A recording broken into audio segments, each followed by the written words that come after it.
जैसे ही वो उस पुरानी फैक्ट्री के पास पहुंचता है जहां जालंधर ने दोनों को बंद किया था, उसकी सांसें तेज चलने लगती हैं। हर कोने में अंधेरा था और दीवारों पर टूटी ट्यूबलाइट्स हल्का हल्का झिलमिला रही थीं। आर्य की आंखों में सिर्फ एक जुनून था, अनु को कुछ नहीं होने दूंगा। एक झटके में उसने गेट तोड़ा और अंदर घुस गया। जालंधर और उसके आदमी हैरान रह गए। आर्य के चेहरे पर उस वक्त एक अलग ही तेज था, जैसे किसी ने उसमें आग भर दी हो। कुछ ही सेकंडों में उसने दोनों को आजाद करा लिया और अनु को अपनी बाहों में थाम लिया। तुम ठीक हो? आर्य की आवाज में डर और राहत दोनों थी। अनु ने कांपती आवाज में कहा, अगर तुम देर से आते तो शायद। आर्य ने तुरंत बीच में रोक दिया, अब कुछ नहीं होगा जब तक मैं जिंदा हूं। दृश्य धीरे धीरे बदलता है। अगले दिन की सुबह आर्य उसी जगह लौटता है जहां उसे वो रहस्यमयी पौधा मिला था। वो पौधा जो सबकी नजरों से छिपा हुआ था। उसने झुककर मिट्टी को संवारा और बड़ी सावधानी से उस पौधे को फिर से रोप दिया, जैसे कोई सैनिक अपने झंडे को जमीन पर गाड़ता है, गर्व और जिम्मेदारी के साथ। रात फिर से उतरती है, सब कुछ शांत। शहर सो चुका है, पर आर्य नहीं। वो धीरे धीरे अनु के घर की ओर बढ़ता है, हर कदम सोच समझकर रखता है। टेरेस की तरफ चढ़ते हुए उसकी निगाहें उस खिड़की पर टिक जाती हैं, जहां हल्की सी रोशनी जल रही है। अनु अपने कमरे में बैठी थी, किताबों से घिरी हुई। आर्य खिड़की के पास पहुंचता है और धीरे से दस्तक देता है।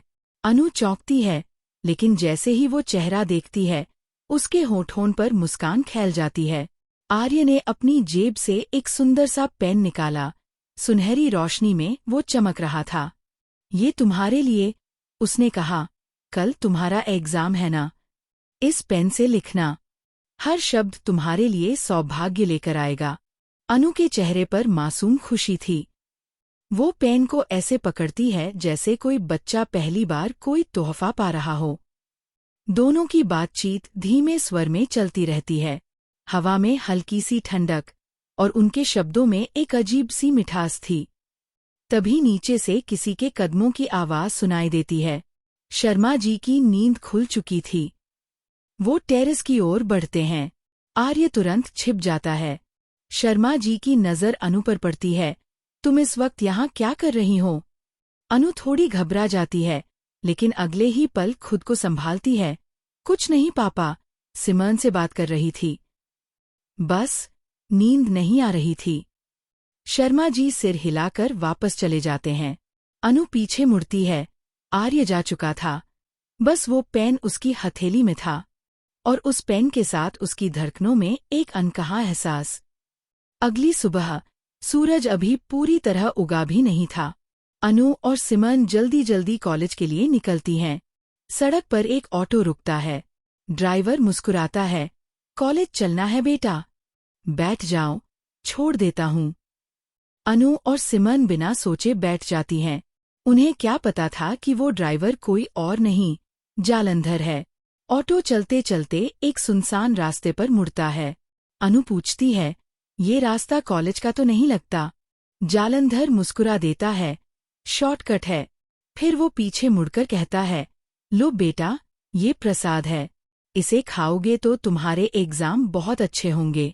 अनु और सिमरन एक दूसरे की तरफ देखते हैं और भोलेपन से लड्डू खा लेते हैं।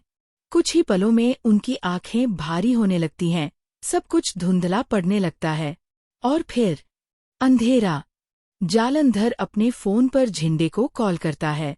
तेरी अनु अब मेरे कब्जे में है, अगर हिम्मत है तो जाकर बचा ले।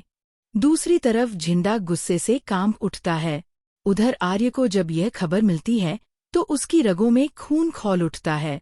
वो गाड़ी की चाबी उठाता है और निकल पड़ता है। किसी भी कीमत पर अनु को वापस लाना है। रात के अंधेरे में गाड़ियां दौड़ रही हैं। हवा उसके चेहरे पर पड़ रही है, लेकिन उसके दिमाग में सिर्फ एक ही तस्वीर, अनु बेहोश हालत में। हर सिग्नल, हर मोड़ पर आर्य की आंखें आग बन चुकी हैं। वो अपने फोन पर लोकेशन ट्रेस करता है और एक सुनसान गोदाम पर पहुंचता है।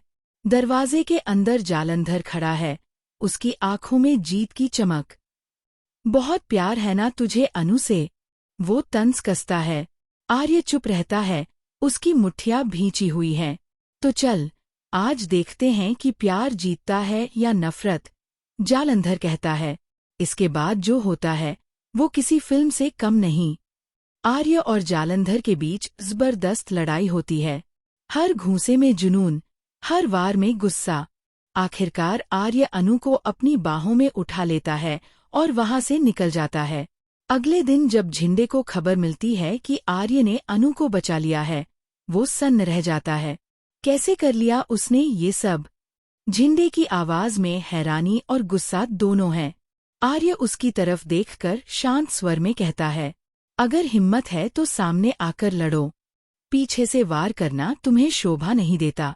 अनु मेरी जिम्मेदारी है, और अब उसके आसपास आने की कोशिश भी मत करना। सन्नाटा छा जाता है। हवा ठहर जाती है।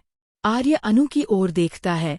वो अब भी बेहोश है, लेकिन उसके चेहरे पर सुकून झलक रहा है। आर्य की आंखों में एक वादा था, अब कोई भी अनु को तकलीफ नहीं देगा, चाहे इसके लिए उसे पूरी दुनिया से क्यों न लड़ना पड़े।